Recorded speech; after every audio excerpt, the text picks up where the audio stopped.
Oi, gente, boa noite. Nós estamos aqui nesta segunda-feira para apresentarmos a primeira da última semana, a primeira sessão da última semana do projeto Quarentena do Enério Bahia 2020, com o queridíssimo Daniel Balaban. Daniel falará conosco acerca da saúde, né, e a alimentação internacional, e através disso, na perspectiva da fome no cenário internacional. Então, vou convidar o Daniel para estar aqui conosco agora. Ele vai fazer a apresentação pessoal dele, e em seguida nós daremos continuidade com os debates.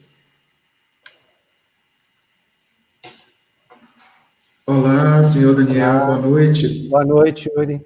Prazer estar falando com você. Tudo bem? Tudo ótimo. Perfeito, então. Então, nós estamos ansiosos, né? Estamos muito ansiosos para ouvir o que o senhor tem para dizer para a gente hoje, e dizer de imediato, né, que é de extrema importância o debate da saúde e alimentação no âmbito internacional. E, bom, vamos lá. O senhor agora está com a fala. Obrigado, Yuri. Boa noite a todas, a todos que estão acompanhando essa nossa live nesse momento difícil do nosso país, mas a gente tem que tocar em frente. Vamos conversar um pouco sobre um assunto que, para mim, é um dos mais importantes da sociedade moderna. É a questão da segurança alimentar e nutricional no Brasil e no mundo. Antes, eu gostaria de fazer uma pequena apresentação. Quem sou eu? Quem é Daniel Balaban? Eu sou diretor e representante do Programa Mundial de Alimentos das Nações Unidas, é o World Food Program, aqui no Brasil, e sou diretor do Centro de Excelência contra a Fome aqui no Brasil. Eu sou economista de formação, MBA em finanças, trabalhei no Tesouro Nacional durante muitos anos, tenho especialização em orçamento público e tenho mestrado em relações internacionais, nessa área que eu gosto muito, por isso da minha satisfação de estar podendo falar para os alunos da área de relações internacionais. Antes de mais nada, eu queria dizer para vocês que eu dividi a nossa apresentação como se fosse um tabuleiro. A gente tem que entender um pouco de geopolítica internacional para entender o porquê que nós temos problemas de segurança alimentar, porquê que nós temos problemas de fome no mundo, né? Então, eu vou começar primeiro falando um pouco sobre a ONU, Organização das Nações Unidas. É interessante, eu dou muitas palestras pelo Brasil, já percorri várias áreas e várias universidades, e o que me espanta muito é o pouco conhecimento que os brasileiros têm, não somente em relações internacionais, mas com relação à ONU, Organização das Nações Unidas. Muito pouca gente sabe o que é a ONU. Muitas vezes alguns me perguntam, é uma ONG? Não, a ONU não é uma ONG. Né? Então eu vou começar explicando um pouquinho para vocês o que é as Nações Unidas, né? Como é que ela foi criada, o porquê da importância dela para todos os países do mundo. Porque a desinformação leva à má informação. As pessoas desinformadas acabam acreditando em qualquer coisa. Então eu quero começar a fala sobre os problemas da alimentação escolar no mundo, primeiro tentando mostrar para vocês o que é as Nações Unidas. A ONU foi fundada no ano de 1945, logo depois do término da Segunda Guerra Mundial. O mundo estava arrasado, tinha milhões e milhões de mortos, uma barbárie, nazismo, fascismo, né? Todos os ismos, os países não confiando um no outro. Então, foi necessário um esforço muito grande de países naquela hora. Depois, e veja bem, a ONU foi fundada em outubro, em agosto de 1945, nós tivemos 2 bombas atômicas soltadas pelos Estados Unidos em Hiroshima e Nagasaki, uma das coisas mais cruéis da história da humanidade. Então, era necessário a criação de um organismo que representasse os países do mundo para que botasse ponto final na barbárie que a gente tinha vivido. Então foi fundada no dia 24 de outubro de 1945. E veja bem, os objetivos da ONU, quando ela foi fundada: manter a paz internacional, garantir os direitos humanos, promover o desenvolvimento socioeconômico das nações, incentivar a autonomia das etnias dependentes e tornar mais fortes os elos entre os países soberanos. Eram 5 objetivos fundamentais. E naquela hora, 51 países assinaram a criação da ONU, entre eles o nosso querido Brasil. O Brasil é um dos fundadores das Nações Unidas, por isso da importância do Brasil nas Nações Unidas. Hoje a ONU tem 193 membros, né? O Brasil é um deles. E uma coisa que muito pouca gente sabe: por que o Brasil, sempre o presidente brasileiro, é o primeiro a discursar na Assembleia Geral das Nações Unidas? Uma vez eu fiz essa pergunta e um aluno de Relações Internacionais: porque o Brasil começa com B. Não, querido, a Argentina começa com A, a Armênia começa com A. Se fosse por aí, eles seriam antes. Não é porque o Brasil começa com B, né? As pessoas não sabem. Então, Oswaldo Aranha. Quem foi Oswaldo Aranha? Muito pouca gente sabe. Ele foi o primeiro brasileiro e o primeiro presidente da Assembleia Geral das Nações Unidas em 1947. Ele era presidente da Assembleia Geral. Então, a primeira Assembleia Geral, logo depois que a ONU foi criada. Então, naquele instante, ele teve o poder de ser o primeiro a fazer uma dissertação, falar para as demais nações do mundo. Então, o primeiro discurso não está escrito, não é lei, pode ser mudado, mas comumente, desde aquela época, o primeiro a discursar nas Nações Unidas é o Brasil. Então, é algo que, pelo fato de que um brasileiro foi o primeiro, né, presidente da Assembleia Geral das Nações Unidas, o Brasil continuou sendo o primeiro país. E por que é importante? Porque estão todos lá, vários países pedem para discursar, e o primeiro, todos assistem, todos querem ouvir, todos estão lá presentes. É um dos momentos mais importantes. Então, o Brasil tem essa presença nas Nações Unidas extremamente forte e importante. Outra coisa que pouca gente sabe: a sede da ONU em Nova York foi desenhada por um brasileiro, pelo Niemeyer. Niemeyer foi o arquiteto que desenhou junto com Corbusier, ele acabou cedendo algumas partes, a história é bem interessante, não vou entrar nessa história, mas um brasileiro, nosso querido Oscar Niemeyer, é o cara que desenhou a sede das Nações Unidas em Nova York. Veja que honra também, um brasileiro desenhou, e a sede é maravilhosa. Quem tiver um dia oportunidade de ir a Nova York e puder visitar a sede da ONU, será uma das visitas mais importantes. Então, eu estou falando isso tudo porque no dia 10 de dezembro de 1948, a Assembleia da ONU ela aprovou uma das coisas mais importantes, que é a Declaração Universal dos Direitos Humanos. Por que eu falo isso, que é muito importante? Porque eu também estava dando uma palestra algum tempo atrás, e alguém levantou essa hora que falou: foi ali que eles começaram a defender bandido? Olha onde chega a ignorância do nosso. Por isso que a gente tem que aprender. Se a gente não lê, se a gente não aprende, a gente acaba sendo ignorante, e a gente deixa espaço para que as pessoas comecem a falar e colocar e produzir um monte de histórias relacionadas a isso, né? A ONU é uma organização de Nações Unidas. O próprio nome diz, elas se uniram para se organizar e para decidir uma série de questões.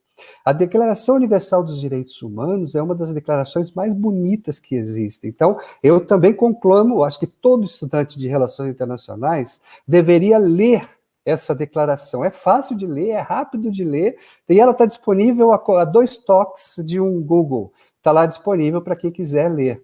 Então, eu quero dizer o seguinte: essa declaração reconhece em cada ser humano, que cada ser humano pode desfrutar dos seus direitos humanos sem distinção de sexo, raça, cor, língua, religião, opinião política, origem social ou nacional, ou condição de nascimento ou riqueza.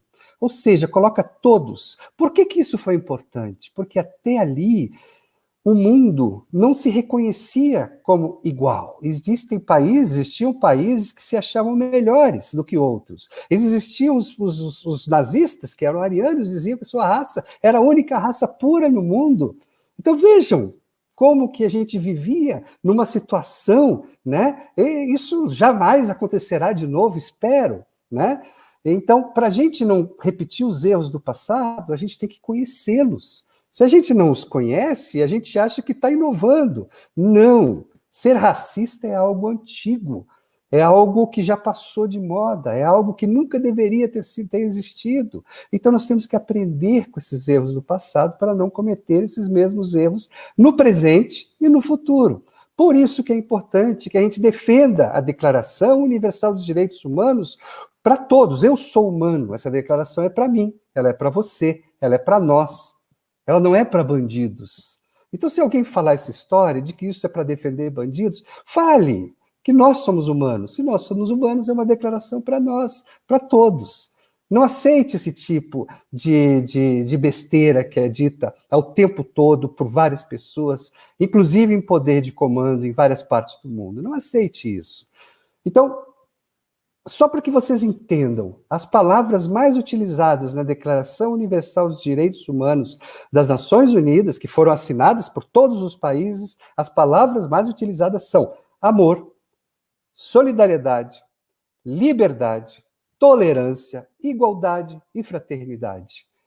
Algum de vocês é contra alguma dessas palavras?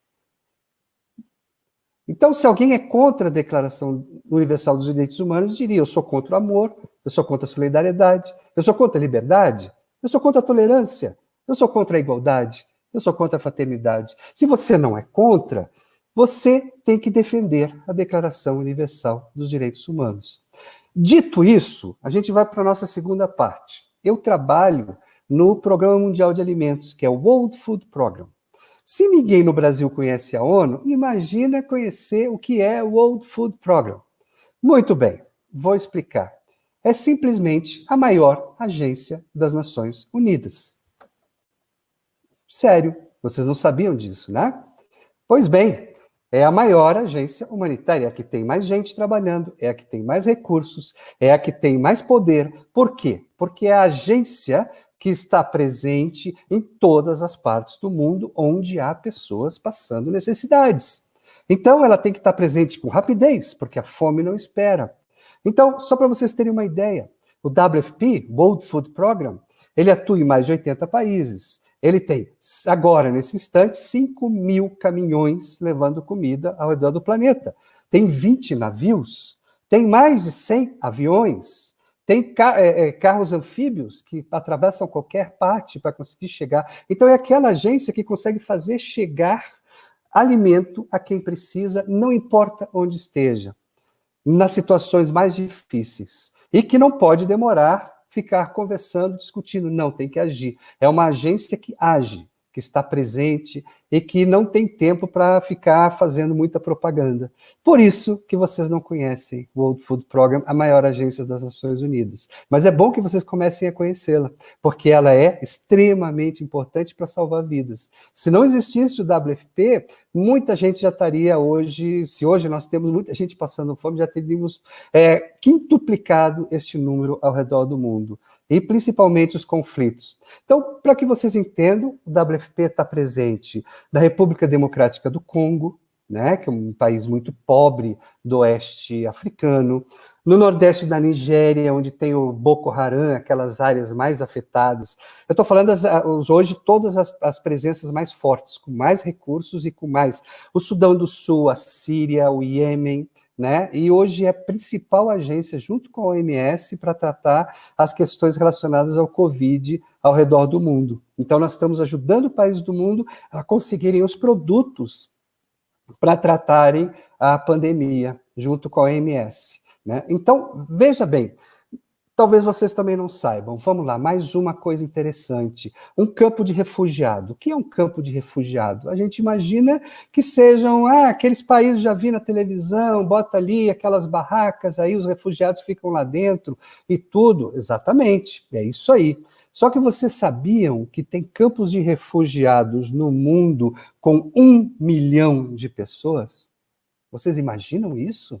Um campo de refugiados com 1 milhão de pessoas? Quantas cidades no Brasil tem 1 milhão de pessoas, 1 milhão de habitantes? Para isso, tem que organizar, né, tudo. Tem que organizar água, tem que organizar comida, tem que organizar a saúde, tem que organizar todos os produtos que vão ser entregues a essas pessoas. Então, é muito importante que vocês entendam como fazer uma logística dessa em tempo recorde. Então, quando a gente tem os refugiados fugindo de algum conflito internacional, nós temos que levar essas pessoas para um lugar seguro. E para levar, não é só levar, elas têm que chegar, serem atendidas, terem saúde, terem alimentação, terem higiene, terem todos os produtos. E quem é que faz isso? As Nações Unidas, o WFP, o Acnur, que é dos refugiados, a OMS. Se não tivessem essas agências, porque muita gente pergunta, para que serve a ONU? Se não tivesse o ONU, meu Deus, o que seria do mundo? Se o mundo está ruim, o que seria do mundo imaginem um mundo sem as Nações Unidas. Então, a ONU, ela tenta fazer a limpeza das besteiras que os países fazem entre si, os conflitos, as guerras, a fome, e a gente tenta resolver isso aí e ajudar. Então, para que vocês entendessem um pouco do WFP, para saber agora um pouco do trabalho que a gente realiza no Centro de Excelência aqui no Brasil. Perfeito. Se você é do WFP, por que você fica no Brasil? Por que você trabalha no Brasil?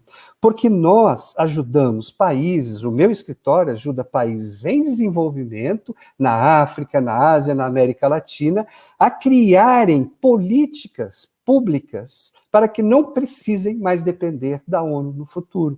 São políticas públicas na área de alimentação escolar, na área de segurança alimentar e nutricional, de apoio aos pequenos agricultores familiares, na área de nutrição, na área de desenvolvimento social. Então, a gente ajuda os governos desses países a criarem essas políticas públicas, né, sustentáveis, para que no futuro não precisem mais ajuda externa de organismos internacionais.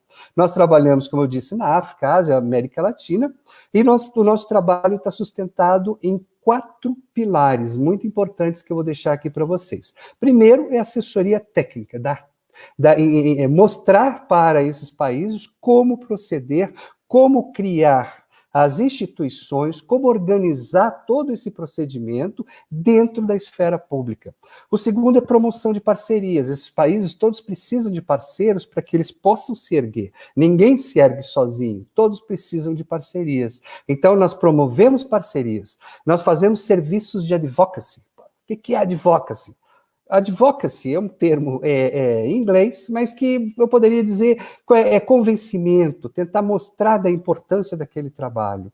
Então, nós vamos, muitas vezes eu fui em países para falar para a Assembleia, para o Congresso, para tentar influenciar as pessoas em investir em políticas públicas, porque você sabe que político ele tem um problema, ele acha que investir em gente é gasto, e investir em gente não é gasto.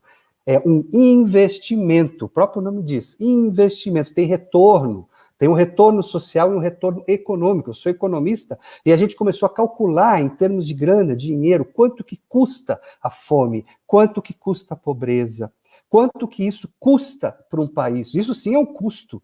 Ao invés de você investir em educação, investir em alimentação, investir em nutrição, você vai ter um retorno, você vai ter pessoas saudáveis, o futuro do seu país, bem educado, que vão ser as pessoas que vão estar em postos chaves e vão dinamizar esse país. Quando você não investe nisso, você vai ter que investir em hospitais, mais hospitais para cuidar das doenças, você vai ter que investir em polícia, você vai ter que investir em presídios. Eu prefiro muito mais investir na construção de escolas do que construir presídios.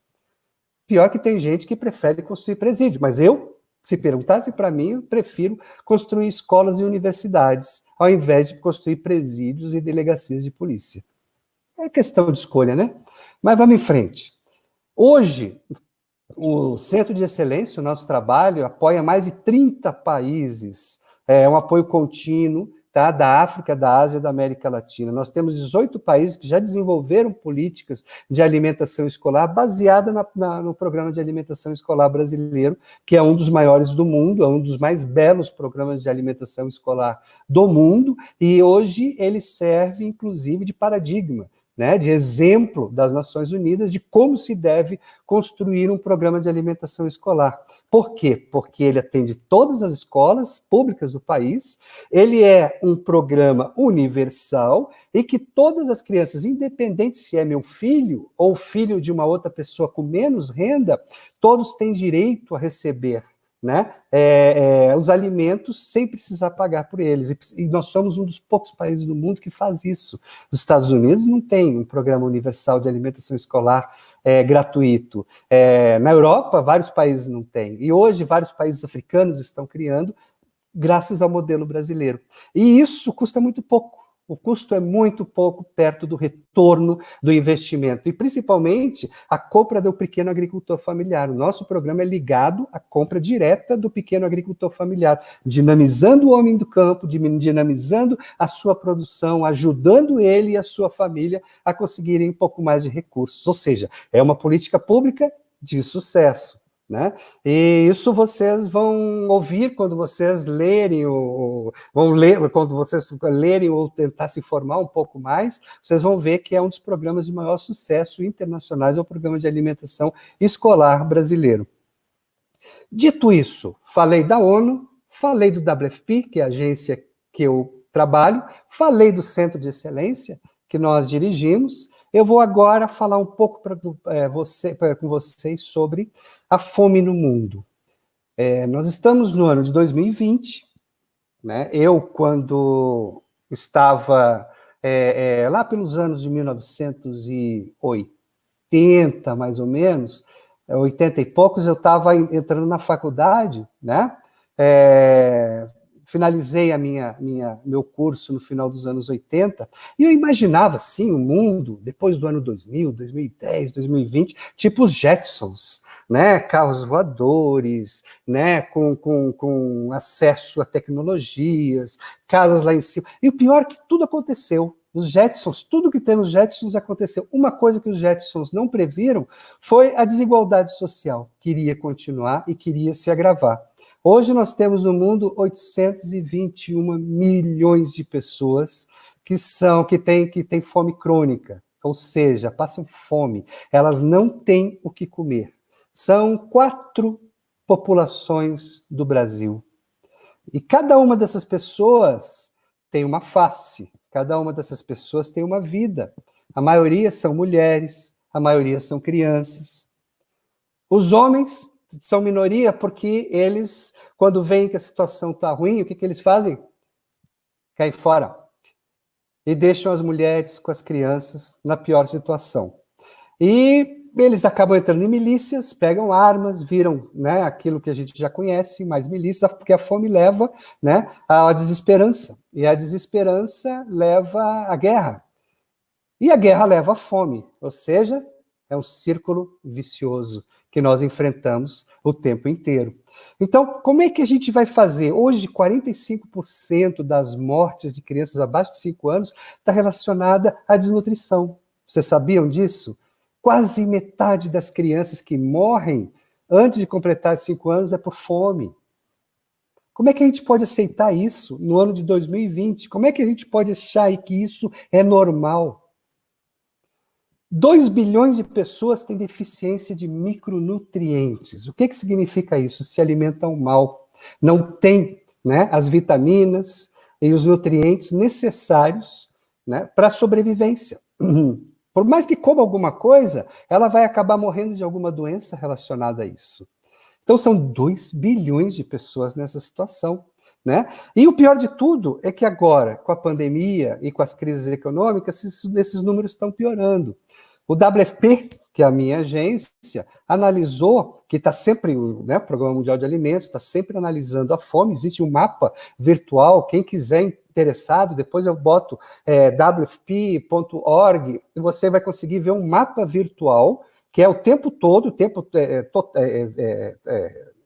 online, mostrando onde estão as pessoas, onde estão as comunidades, onde estão as populações que passam fome no mundo. Nós temos tudo mapeado, tudinho mapeado, online, tempo integral, sabendo onde estão essas pessoas.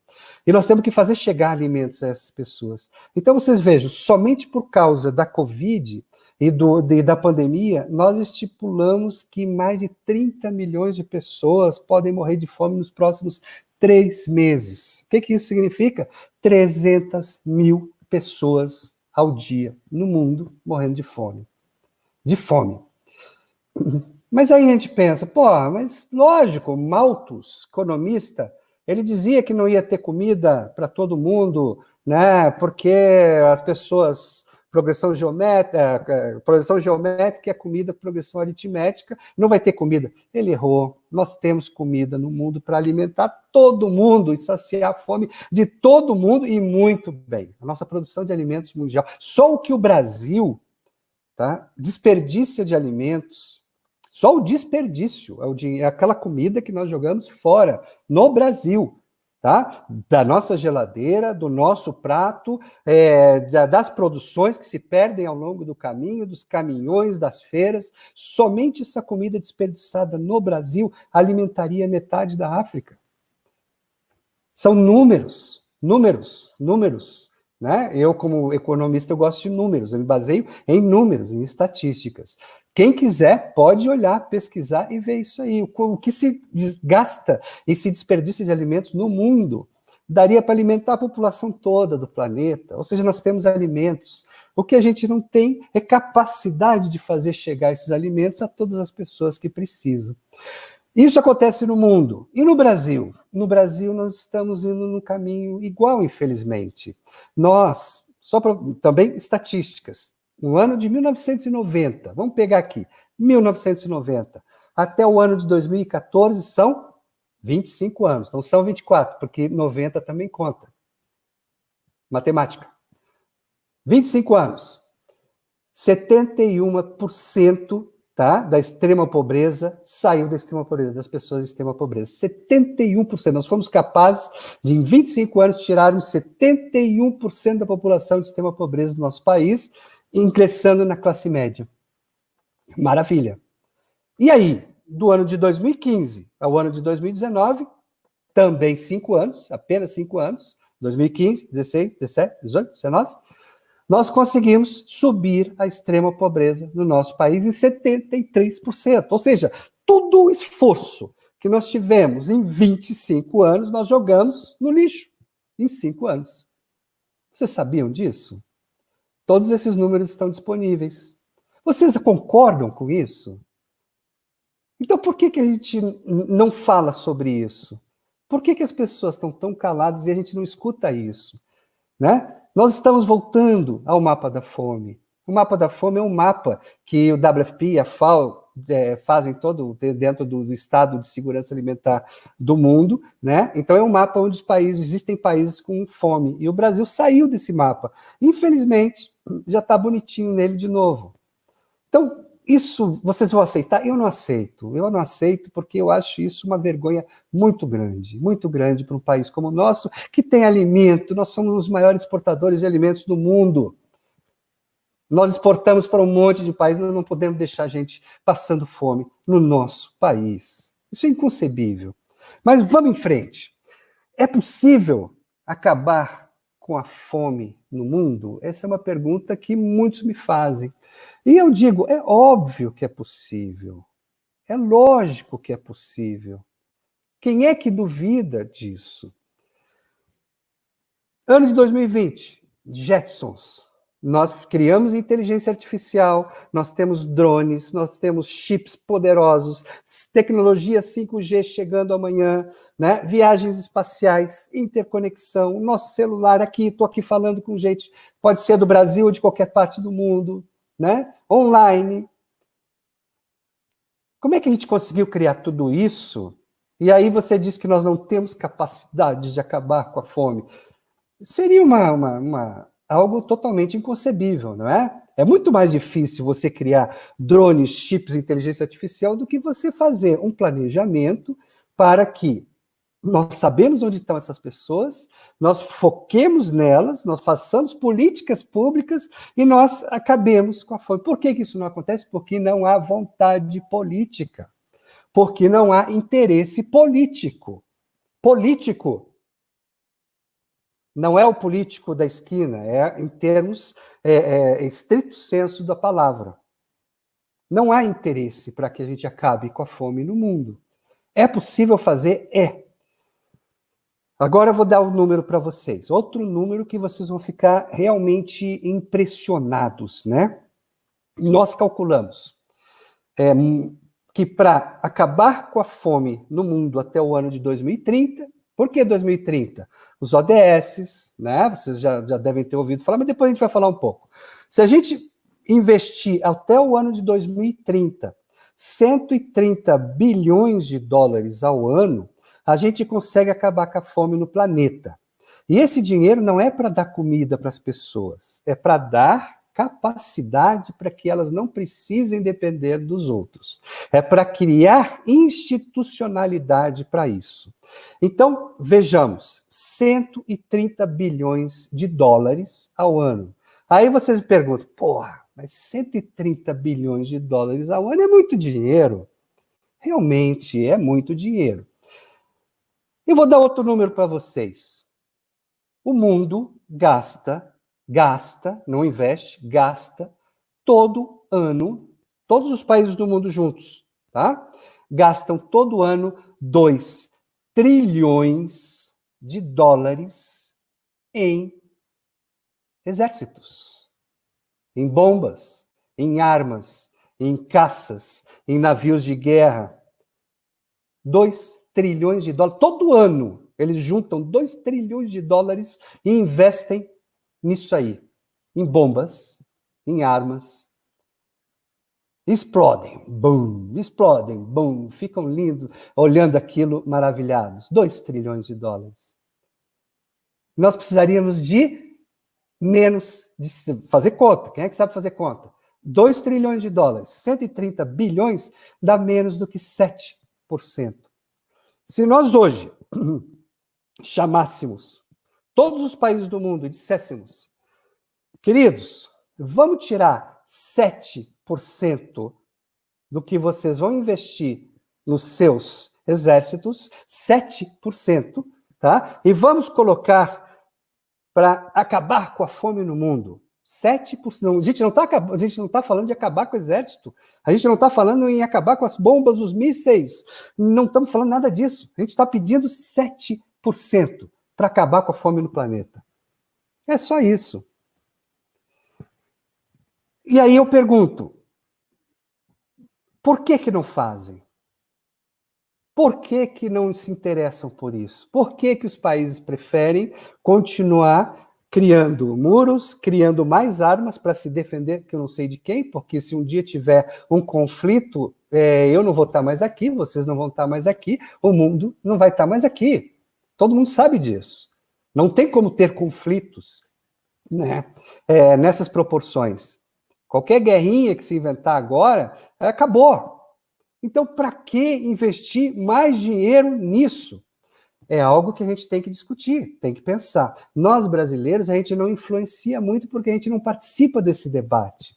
A gente está sempre preocupado com o nosso quintalzinho, com a nossa besteirinha, com a nossa idiotiçazinha. A gente sabe o nosso time de futebol, se ganhou, se perdeu, né? A gente sabe lá aquelas coisinhas do dia a dia, aqueles debatezinhos inócuos que não levam a coisa nenhuma, mas a gente não participa com força desses debates mundiais, que eu acho que está na hora. Por isso que eu gosto muito, eu não perco um único convite para participar desses debates com alunos de relações internacionais, porque vocês serão o futuro, vocês serão as pessoas que vão estar representando o Brasil, ou representando outras nações, ou representando a ONU, participando da ONU. Você sabe quantos brasileiros tem dentro das Nações Unidas? Pouquíssimos. Em cargos de chave?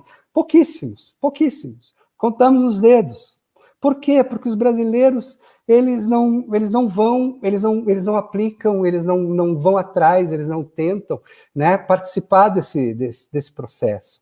né? E a gente é muito ensimesmado, a gente fica muito preocupado com os nossos probleminhas domésticos e a gente não consegue participar de um debate internacional. E é o que acontece? Nós somos influenciados internacionalmente por todo o debate e nós aqui agimos e reagimos como se fôssemos marionetes de um jogo internacional que a gente não participa, nem brinca esse jogo. Nós não participamos desse tabuleiro, desse jogo. Então, eu vou dar outro número para vocês. Um ano desses gastos militares, que são 2 trilhões de dólares, né, eles bancariam o orçamento da ONU de missões de paz por 350 anos. Sim, um ano de investimento em exércitos manteria a ONU, todos esses processos de paz, que a ONU tem que ficar lá, montando barraca para cá, e cuidando de imigração, dos coitados refugiados, cuidando comida, né, por 350 anos. Isso tudo é número, tá? Isso tudo eu não estou inventando. Quem quiser, é só pesquisar, ou eu depois entrego aqui, a gente não tem como mostrar as fontes todas, mas isso chega no Google, pesquisa, e vocês vão ver todos os papers e todos os cálculos. Existem, inclusive, sites só para acompanhar gastos militares no mundo. Quem quiser, tem acesso com 2 cliques, tá? Vamos agora para uma última parte. O que fazer, né? Eu queria voltar a um caso aqui para vocês que é muito importante, que pouca gente também sabe, principalmente de relações internacionais. Em 1992, eu sei que muitos de vocês não tinham nem nascido ainda, o Brasil, ele sediou uma conferência das Nações Unidas sobre meio ambiente e desenvolvimento no Rio de Janeiro. Foi um dos encontros, uma conferência das mais importantes. Foi a primeira vez que o planeta sentou para discutir a questão de meio ambiente e desenvolvimento, em 1992. Isso 28 anos atrás. Nós começamos a discutir a questão do meio ambiente e os impactos que estava vendo, ou que o homem estava fazendo no futuro do planeta. Aquele encontro foi extremamente importante, porque deste encontro saiu pela primeira vez a ONU definiu, e não é, quando eu falo ONU, são todos os países, tá? Todos os países do mundo. Não é um grupo de pessoas que está definindo a nova ordem mundial e que quer liderar o planeta para que todos sejam escravizados. Não. A ONU é uma congregação de todos os países do mundo. E lá, ONGs participam, escolas participam, pessoas de universidades, indústrias participam, CEOs de empresas participam, todos participam dos debates. Os debates são abertos, certo? E as pessoas podem participar ativamente. Então, quando se fala ONU, se fala que este grupo sentou e decidiu por alguma coisa, ou seja, este grupo são todos os países do mundo. No final dos anos 90, a gente criou pela primeira vez os ODMs, Objetivos de Desenvolvimento do Milênio. Isso foi um avanço enorme. 191 países, todos os membros da ONU, assinaram esses ODMs, nos quais nós tínhamos 8 objetivos para os países em desenvolvimento. Pela primeira vez, a ONU parou só da retórica e colocou no papel objetivos para serem atingidos em 15 anos. Então, era de 2000 até o ano de 2015 que esses objetivos tinham que ser atingidos. Esses objetivos, eles foram 8, e olha só, eu vou mencionar para vocês: erradicar a pobreza extrema e a fome. Pela primeira vez, os países se interessaram em trabalhar a erradicação da fome e da pobreza. Alcançar o ensino primário universal, ou seja, todos os países do mundo terem pelo menos um ensino primário universal para todas as pessoas, sejam meninas, sejam meninos. Isso era extremamente revolucionário na época. Promover a igualdade de gênero, empoderar as mulheres. Primeira vez que se tocou na questão de igualdade de gênero. Primeira vez que se falou em empoderamento feminino. Então, reduzir a mortalidade infantil, melhorar a saúde materna, eram 8, desenvolver uma parceria garantir a sustentabilidade. Muito bem. Você sabe que ao final, no ano de 2015, os resultados foram maravilhosos. A maioria dos países do mundo que colocaram objetivos, eles alcançaram. O Brasil alcançou objetivos em todos os 8. Ele atingiu todos os 8 objetivos em vários países, a maioria dos países do mundo atingiu, foi um grande sucesso, os ODMs. E eles acabaram no ano de 2015. No ano de 2012, foi feita aquela famosa Rio+20. Muitos de vocês também, talvez não se lembrem, eram muito pequenos. Mas a Rio+20 foi também no Rio de Janeiro, Conferência das Nações Unidas sobre Desenvolvimento Sustentável. E ali na Rio+20, os países discutiram, todos os países, iniciativa privada, universidades, ONGs, todo mundo em conjunto, foi um negócio de louco lá no Rio Centro.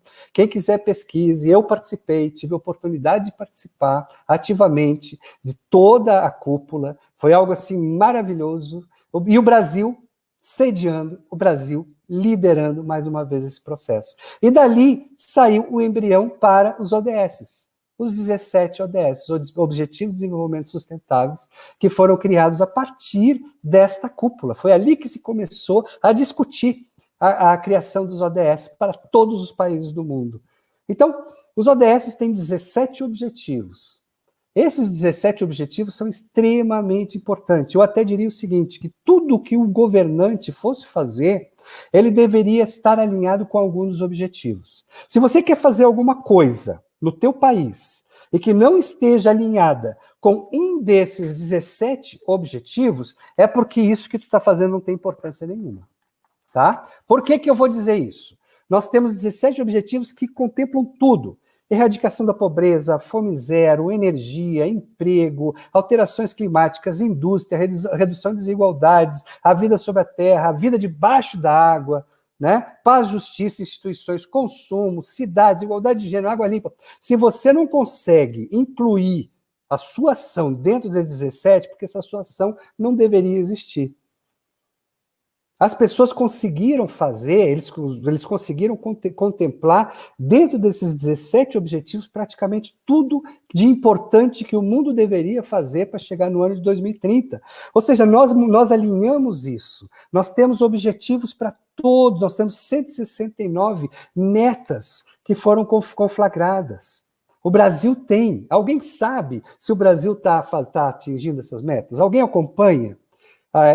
Estudantes? Universidades, eu sei que tem gente que acompanha, mas eu queria instigar vocês, estudantes, a acompanhar isso. Pouca gente, a gente não ouve no jornal, a gente não lê na revista, a gente não vê o comentarista do rádio falando sobre isso. E isso é extremamente importante. O Brasil assinou, junto com 193 países do mundo, os ODS. Por que eu estou falando sobre os ODS? Por quê? O ODS 2 chama-se Fome Zero. Acabar com a fome no planeta. E o ODS 10 chama-se diminuir as desigualdades. Eu vou me focar agora nesses dois ODS, tá? Porque um depende do outro. Você não vai conseguir alcançar o ODS 2, fome zero, acabar com a fome no mundo, se você não diminuir as desigualdades no nosso planeta. Muito bem, chegamos agora num ponto extremamente importante. O mundo é extremamente desigual. O Brasil é campeão. Mais uma vez, somos campeões. O Brasil só perde para um país do mundo em desigualdade. Um país chamado Catar, que tem emires, ou seja, uma casta que domina o país todo. E o Brasil só perde para o Catar em termos de desigualdade social. O que significa isso? Concentração de renda. No Brasil, nós temos 5, 6 famílias que tem a mesma riqueza do que 110 milhões de pessoas. Do que eu, do que vocês, do que todos nós. 6 pessoas. 6. 110 milhões. Justo? Não. Eu acho justo, porque esses 6 trabalharam muito. Devem ter feito, e não, realmente, eles merecem. Ninguém desmerece. Eu não desmereço a fortuna deles. Mas vocês acham que nós temos capacidade de continuarmos com um sistema que faz com que... Eu vou agora colocar um dado para vocês que é extremamente complexo. De toda a riqueza gerada neste momento, no planeta, 82% vão para menos de 1% da população. Ou seja, tudo isso que você está trabalhando, a gente trabalha o dia a dia, todos nós trabalhamos. 82% dessa riqueza que nós produzimos vai para menos de 1% das pessoas. E isso continua. E esse processo é como se fosse uma mangueira gigantesca, né? No qual toda aquela água que vai entrando, ela vai para pouquíssima gente e um pouquinho, e a grande maioria das pessoas vão recebendo pingos de água. Para que vocês entendam como que a gente vai conseguir sobreviver num planeta que tem uma concentração de renda dessas. Ninguém aqui está querendo acabar com ricos ou milionários. Não, não, não, não. Nós queremos algo mais equânime, no qual, pelo menos, as pessoas não passem fome. Pelo menos não existe extrema miséria. Então, existem recursos para que não exista isso no planeta. Entendeu? Então, mais da metade da população. Hoje o planeta tem 7,8 bilhões de pessoas. Né? Quase 8 bilhões. 4 bilhões, metade do planeta vive com 2 a 10 dólares por dia. Ou seja, vivem ali tentando sobreviver. É justo isso? Ah, porque eles não trabalharam, vagabundos, não foram atrás. Não, não é. Não é. A grande maioria das pessoas são trabalhadoras. Se vocês conhecessem as periferias, vocês veriam como essas pessoas lutam para conseguir sobreviver, como elas são honestas, como elas trabalham. Eu vou para tudo quanto é canto, eu viajo muito, eu estou sempre na África, em países em desenvolvimento, e eu vejo a luta. Na África, às vezes, eu tenho que pegar um avião que sai 5 horas da manhã, tem que chegar 3 horas antes no aeroporto, então eu tenho que sair 1 hora da manhã de casa, no caminho, as pessoas já estão começando o seu dia, já estão começando a trabalhar, tem gente que acorda 1 hora da manhã, 2 horas da manhã, e não é diferente nas periferias de Salvador, de São Paulo, de Porto Alegre. São pessoas que trabalham muito, são pessoas que fazem tudo que nós temos, são que produzem a minha roupa, que produz tudo que eu tenho aqui dentro de casa, foi produzido por trabalhadores que ganham essa miséria. Isso é justo? Não é justo. Basta nós termos capacidade de mudar esse quadro. E agora nós estamos no momento de pandemia que faz a gente poder ficar em casa e pensar um pouquinho mais. É esse o mundo que nós queremos para os nossos filhos? É esse o mundo que nós queremos para o futuro? Vocês acham que esse tipo de mundo que nós temos hoje, com esse sistema, tem capacidade de durar mais 10 anos? Acabando com a natureza, acabando com o meio ambiente, com 1% tendo 82% da riqueza, e cada vez mais o Thomas Piketty, que é um economista francês, escreve sobre isso o tempo todo. A concentração está aumentando, ela não está diminuindo, ela está aumentando. Então, vocês acham que isso é correto? Vocês acham que a gente vai ter planeta para viver numa situação como essa, no qual meia dúzia de famílias tenham bilhões e bilhões e bilhões e 821 milhões de pessoas não terem o que comer, né? Então, eu queria dizer o seguinte, isso é insustentável, para que vocês entendam bem onde nós chegamos. Não existe saída fora da coletividade. Não existe saída fora da coletividade. Ninguém é melhor que o outro, ninguém. Eu vou contar um caso aqui para vocês, que eu li há pouco tempo, que eu fiquei realmente assim impressionado. É uma pesquisa americana, eles pegaram 300 jovens, não eram pessoas que estão começando a carreira entre 20 e 35 anos, e fizeram uma pesquisa. Eu te dou um emprego, $5.000 por mês, tá? E todos os seus amigos que você conhece vão ganhar menos do que você. E aí eu te ofereço um outro emprego, ganhando $20.000 por mês, 4 vezes mais, mas todos os teus amigos, as pessoas que você conhece, vão ganhar mais do que você. Qual que você prefere? Foi quase unanimidade. Todo mundo quis ganhar menos, $5.000, mas estar acima dos outros. Vejam como é terrível a mentalidade do ser humano. Ele prefere que ele ganhe menos e que viva mal, mas ele vai ficar olhando os outros de cima, do que ele ganhar mais e viver bem, mas ter pessoas que ganhem mais do que ele. Veja como é o ser humano. Como é que dá? Enquanto a gente não mudar isso nas nossas mentes, nos nossos corações, a gente não vai conseguir mudar o mundo. Por isso que aquela história, piegas, que todo mundo sabe, né? Se você quer mudar o mundo, mude primeiro você, né? Você é a mudança, você tem que ser a mudança que você quer para o mundo, para o próximo. Se você não fizer isso, não vai adiantar. Enquanto a gente tiver esse tipo de mentalidade, não vai adiantar, né?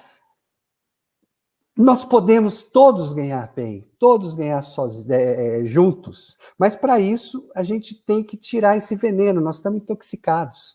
A gente toma veneno todos os dias, são as aparências, que são, eu tenho que mostrar, tirar foto de prato de comida, para fazer um negócio no Instagram, para dizer, olha o camarão que eu comi, e fazer inveja aos outros. Gente, existe coisa mais pobre que isso? Vamos parar com esse negócio. Olha o carrão que eu tenho, olha o ouro que eu uso. Que pobreza de espírito. Vamos parar com isso. E quando a gente não parar com isso, a gente vai ter cada um vai ter o governo que merece, que é o espelho de nós mesmos. Então a gente tem que sair desse processo. A gente tem que conseguir mudar nossa mentalidade. A gente está a caminho de destruir o planeta Terra. A nossa Amazônia está se destruindo. O meio ambiente no mundo inteiro está se destruindo. Um pouquinho de tempo que as pessoas ficarem em casa, começou a voltar as águas puras no meio ambiente, como o ar começou a ser mais respirável. As plantas voltaram a crescer. Por quê? Porque o ser humano parou de incomodar. E o meio ambiente disse, ufa, me dá um tempo. Então, é exatamente isso que a gente tem que entender, a gente tem que mudar o nosso procedimento, né? O novo normal tem que vir com um novo Daniel, com um novo João, com um novo Yuri, com a nova Maria. Nós temos que ser novas pessoas. E a gente tem que entender isso trabalhando o conceito na nossa mente e no nosso interior. Se a gente não fizer isso, a gente não vai conseguir ter um planeta sustentável do jeito que a gente queria para os nossos filhos. Infelizmente, seremos a última geração a viver nesse planeta. Isso é uma questão matemática. Tá? Eu não estou aqui querendo fazer, não, é questão matemática. Não tem como, não tem como. Ou a gente muda o nosso procedimento, ou a gente não vai ter planeta para viver. Então, eu gosto muito de uma frase do Mahatma Gandhi, que ele dizia, o mundo é grande o suficiente para atender as necessidades de todos, mas sempre demasiado pequeno para a ganância de alguns. Tem gente que não tem noção, né? E que está sempre querendo e não adianta.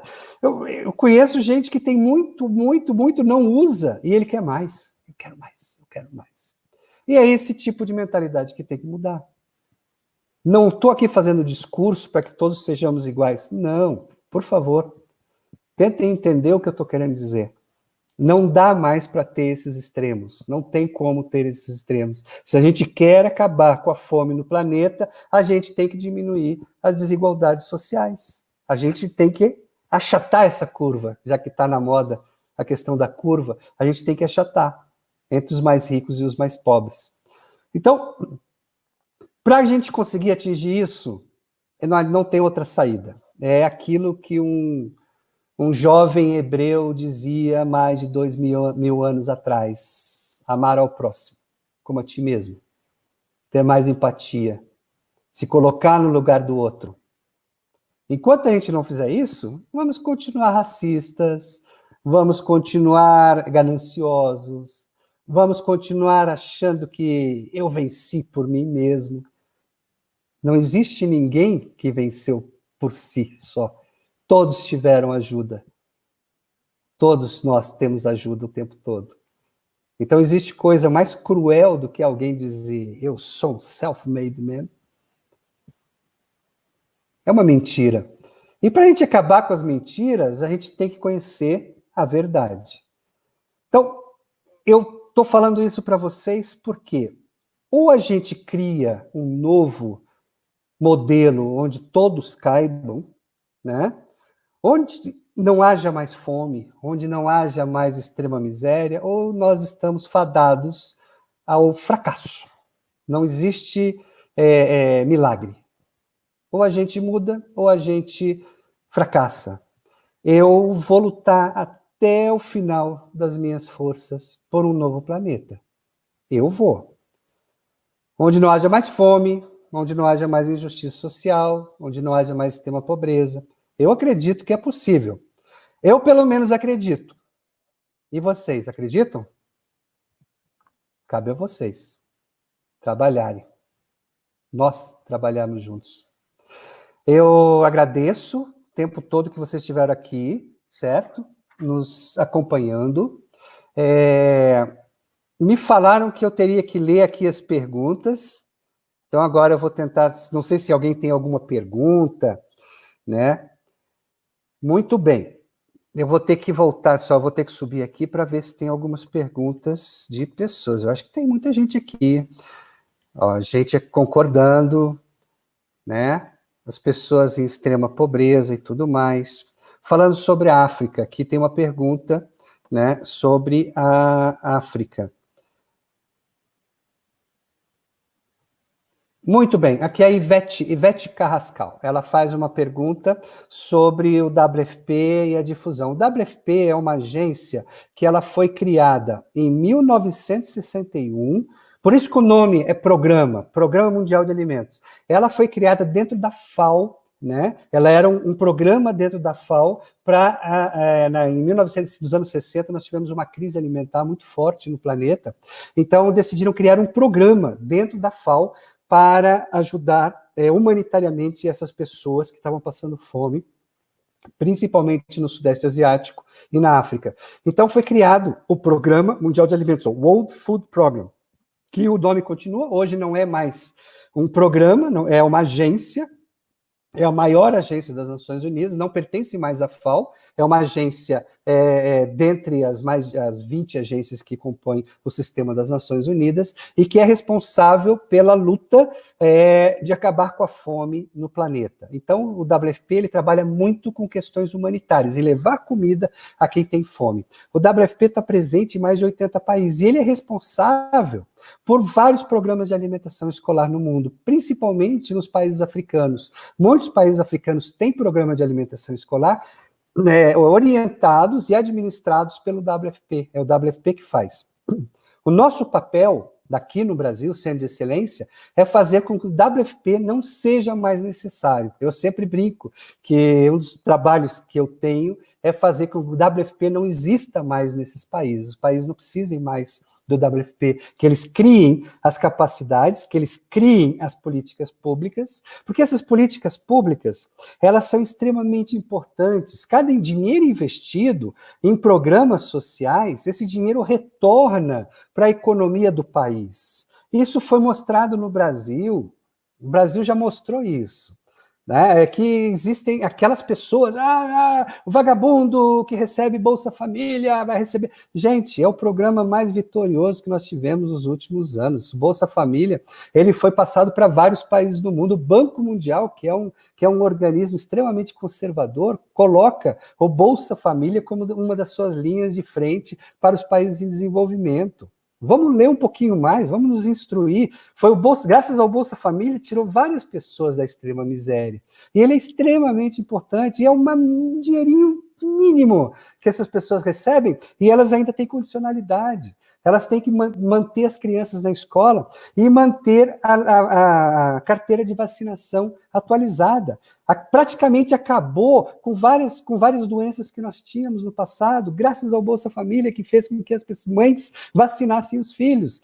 E hoje nós temos quase 100% das crianças de idade escolar na escola, porque o Bolsa Família proporcionou isso, fez com que a criança pudesse ir para a escola e os pais recebessem uma ajuda minúscula. Então, esse tipo de programa, hoje os países africanos estão fazendo, com muito sucesso. Se vocês forem aos países africanos, vocês vão ver, os programas de alimentação escolar lá dentro são maravilhosos. O Danilson Veiga, ele pergunta, em alguns países africanos existe um sistema colonial que tem complicado os processos de luta e combate à fome. Tal sistema é baseado em alto enriquecimento de uma elite política. Muito bem colocado. Se a gente ler a história africana é belíssima. Tá? Não digam que não tem livros online. Eu tenho uma coleção de livros só sobre a história africana, que foi uma coletânea feita ainda apoiada pelo Ministério da Educação, quando eu estava trabalhando lá, e só com autores africanos, e eles que escreveram essa coletânea mostrando toda a história dos países africanos. Então, vocês vejam, a colonização africana foi terrível, terrível. A África foi um continente totalmente explorado. Os países saíram da África levando até a última gota das suas riquezas naturais. Né? Lá, eu não vou nem falar da escravidão, eu vou falar só da colonização dentro da própria África. E aí, quando eles saíram, quando começaram a ter os movimentos, né, de revolucionários, independentistas na África, nos anos 50, nos anos 60, foi através de muita guerra e de muita tristeza. E muitas vezes, após as guerras, os países estavam totalmente destruídos, sem educação, sem riqueza natural e, logicamente, propícios a quê? Propícios a que algumas elites pudessem explorar outras. Então, isso aconteceu em várias partes do planeta. Por quê? Porque a fome, ela deixa um ambiente propício para a exploração. Quem está com fome tem emergência, precisa de comer. Então, se ele chega alguém lá, eu te dou um prato de comida em troca disso, ele troca, porque ele precisa comer. Então, é por isso que nós temos que ter políticas sociais e educação. Então, investindo em políticas sociais para tirar as pessoas da extrema miséria, investindo em educação para que todos tenham uma escola pública de qualidade, a gente já diminui o número de pessoas que se deixam escravizar mentalmente. São pessoas que vão pensar, né, e que vão analisar e que serão o futuro do país. Então, não teremos um ambiente propício para que essas elites dominem. E isso estou falando de todos os países do mundo. E, inclusive, aqui no nosso querido Brasil. Então, nós temos que trabalhar por isso, nós temos que trabalhar para que nós tenhamos uma educação de qualidade, para que nós tenhamos políticas públicas de qualidade e, completando, isso tudo é muito barato. Tá? A gente pensa, isso custa muito dinheiro. Não, não custa muito dinheiro. Isso é o que quiseram que vocês pensassem. O orçamento público brasileiro, quase metade de tudo que é arrecadado, vai para pagar juros e serviços da dívida pública. A outra metade vai para educação, saúde, blá, blá, blá, pagar gente, pagar funcionário, para tudo, todo o resto. E mesmo assim, um Bolsa Família da vida custa em torno de menos de 1% do PIB brasileiro. Não é nada para um programa tão importante. O Programa de Alimentação Escolar no Brasil, que atende todos os 42 milhões de estudantes, que para muitos é a única alimentação de qualidade no Brasil, o programa custa 5 bilhões ao ano. O que é isso perto do quanto o Brasil arrecada? O Brasil é um país rico. O Brasil está entre os 7 ou 8 países mais ricos do mundo. Então, nós temos que parar com essa mentalidade de que o Brasil não é pobre, o Brasil é rico, tem uma arrecadação forte, o Brasil produz muita coisa, o Brasil está entre os maiores arrecadadores do mundo, mais ricos do mundo. Nós temos capacidade de cuidar da nossa população. Se a gente não tem capacidade de cuidar nem da nossa população, para que existe o país? Para que existe um governo? Então, são coisas que a gente tem que pensar, a gente tem que analisar, a gente tem que cobrar dos nossos entes queridos que estão nos governos, cobrar mais, né? E fazer com que as coisas funcionem. E eu estou sempre dizendo, o futuro, ele passa pela mudança do nosso comportamento. Nós, seres humanos, não vou falar de brasileiros, vou falar de seres humanos. Se nós não mudarmos a nossa mentalidade, se nós não mudarmos o jeito que a gente vê a vida, não tem saída. A gente sempre quer ver a saída no outro, e a gente esquece da gente. Para ser uma pessoa melhor, todos os dias eu me cobro. Todos os dias eu olho no espelho e digo, será que eu fui hoje melhor do que ontem? Será que amanhã eu serei melhor do que hoje? Então, é algo que a gente tem que orar e vigiar. Ou seja, está sempre lutando para ser uma pessoa melhor. E tirar de dentro da gente essas coisas que vão nos envenenando. A mudança é extremamente benéfica, ela é muito boa, a gente tem que parar. Eu não sei se é porque eu sempre nasci assim, né? Eu sou de aquário, aquela pessoa que sempre gosta de mudança e sempre quer mudanças. Imaginem se na época da Idade das Pedras nós tivéssemos conservadores, contrários ao advento da roda, ou contrários ao advento do fogo. Não, a vida está boa do jeito que está, deixa eu continuar dentro da minha caverna. É a mesma coisa de hoje. Quem diz que está bom é porque tem medo da mudança. E a coisa que mais apavora o ser humano é mudança. E nós temos que estar prontos para a mudança. A gente não tem que temer a mudança. Porque eu vi uma palestra aqui mesmo para vocês, não lembro o nome do professor, foi muito boa, no qual ele mostrou que o mundo está cada dia melhor. O mundo está cada dia melhor, o mundo está avançando, e a gente tem que continuar avançando. Mas pessoas fazem com que nós acreditemos que as coisas estão piorando. E são essas pessoas que a gente tem que ter medo. Não é de continuar avançando, a gente tem que ter medo é de pessoas que querem conservar. Dessas é que nós temos que temer. Não sei se tem mais alguma pergunta. Ana Flávia, Daniel, boa noite. Você acredita na superação da fome, mesmo no sistema capitalista em que vivemos, que parte do pressuposto da desigualdade? Superar a fome é necessariamente um novo sistema econômico? Não diria que seja um novo sistema econômico, mas cada vez mais eu participo dos debates do Fórum Econômico Mundial de Davos. E cada vez mais, hoje, todos os empresários, as pessoas que trabalham, que estão cientes de que não há mais condições do próprio sistema capitalista continuar nesses moldes. O sistema capitalista, o Covid veio para acelerar o processo, mas o sistema, hoje, ele está totalmente convulsionado. O que significa isso? Ele não é mais sustentável ao longo prazo. E quem disse não sou eu, são os capitalistas, são aqueles donos de empresa, são pessoas que são donos do capital. Hoje o mundo ele está muito baseado no capital econômico e nas bolsas de valores, né? Nos jogos. Bolsas de valores são jogos e que lá várias pessoas que entram, pessoas comuns, entram para perder dinheiro, enquanto meia dúzia ganha muito dinheiro. Então, esse cassino da Bolsa de Valores, hoje, ele está tomando conta, inclusive, do sistema produtivo. Tem muito empresário que prefere botar o dinheiro no sistema financeiro, porque ele tem um retorno melhor, do que empregar gente e produzir produtos. Porque ele ganha mais. Muito simples, eu ganho mais na Bolsa, por que eu vou empregar, eu vou expandir a minha produção, vou vender mais? Todos começam a pensar nisso. Então, esse é o sistema que ou você muda isso, ou você estrangula a capacidade econômica de oferta, né, e de procura dos bens e serviços.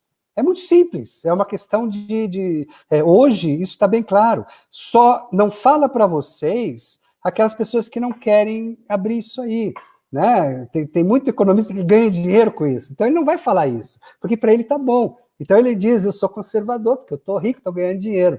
Então ele quer conservar.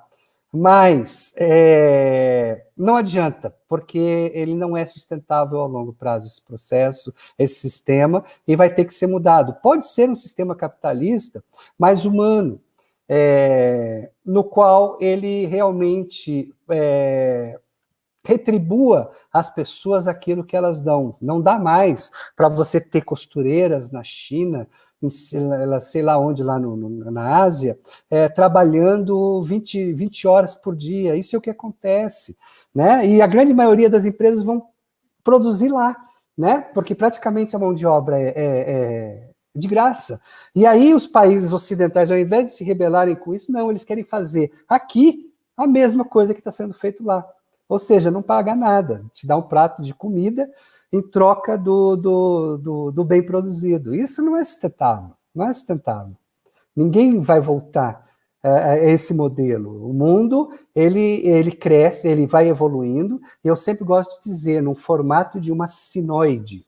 O que é sinoide? Aquela curva com altos e baixos. Ele é uma sinoide crescente, e que ele faz assim e vai.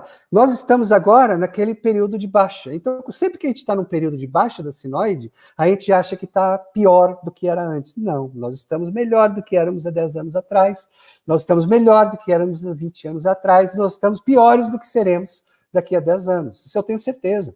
E de uma forma ou de outra, para a gente conseguir continuar nisso aí, a gente tem que parar com medo e mudar a nossa forma de ver o mundo.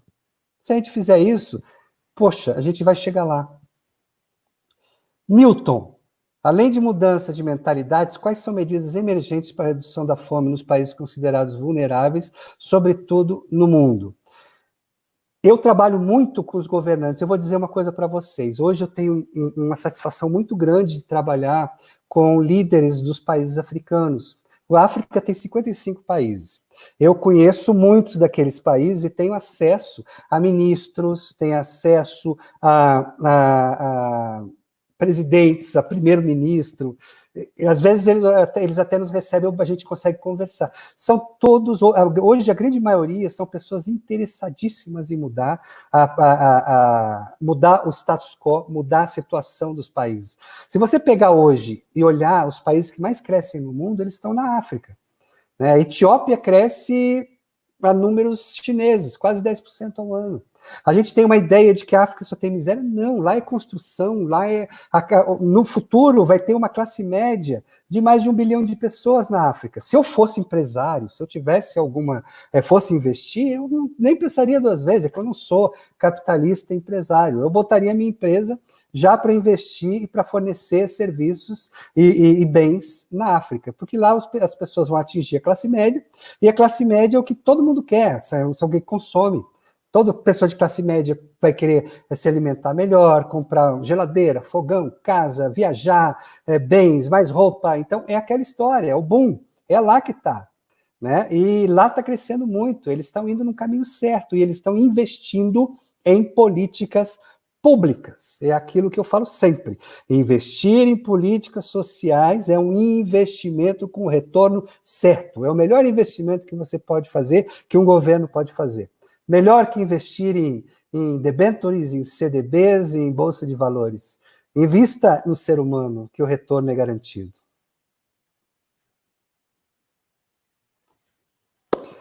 Mais alguma coisa? Eu vou fechar. Se mais ninguém tem perguntas, eu vou agradecer. Yuri, você está por aí, Yuri?